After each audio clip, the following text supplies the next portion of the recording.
Здравствуйте, меня зовут Петрова Алина. Сейчас я сыграю произведение Гранта Григоряна «Якутский танец».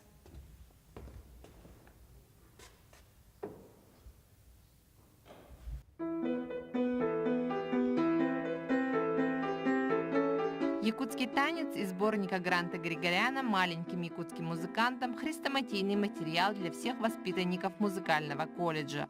Его творчество продолжает звучать во всех сферах якутского музыкального искусства. Закончив в 1952 году Московскую консерваторию, он приезжает в Якутию, и большая часть его творческой деятельности прошла в нашем северном крае. Он также является основоположником музыкальной фольклористики как науки, потому что он занимался собирательством народных песен. Он сделал 8 экспедиций. По результатам этих экспедиций он создал 5 сборников народных песен. Он занимался просветительством именно народной музыки якутской.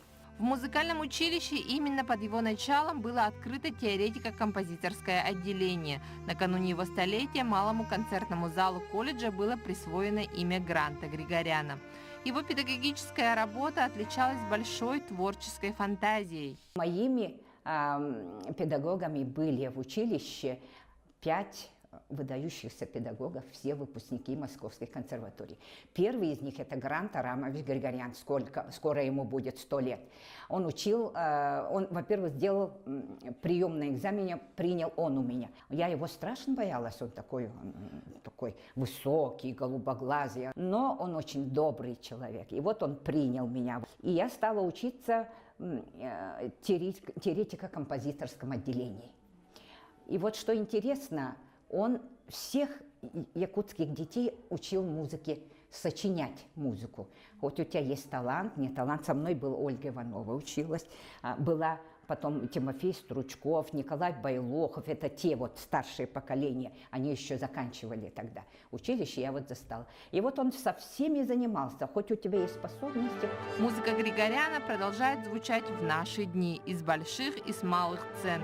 Он обессмертил якутские напевы, первым воссоздав их в оркестровом звучании. В свои крупные произведения Григорян включил напевы Огохай. На материале музыки Гранта Григоряна и благодаря школе Николая Савельевича Берестова, который является первым человеком, который создал школу игры на хомусе, наши студенты сейчас играют на хомусе под музыку Гранта Григоряна.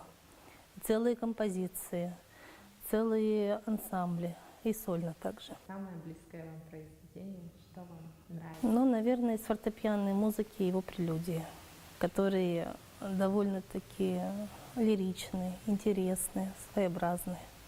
И все-таки они напоминают музыку многих якутских композиторов. Грант Григорян сумел понять законы якутского народного музыкального творчества и по праву считается композитором, заложившим основы якутской профессиональной музыки. В честь юбилейной даты состоятся мероприятия, посвященные жизни и творчеству Гранта Арамовича и его последователей. Так, 15 апреля состоится концерт, посвященный Игорю Литвинову, первому исполнителю скрипичного концерта Григоряна.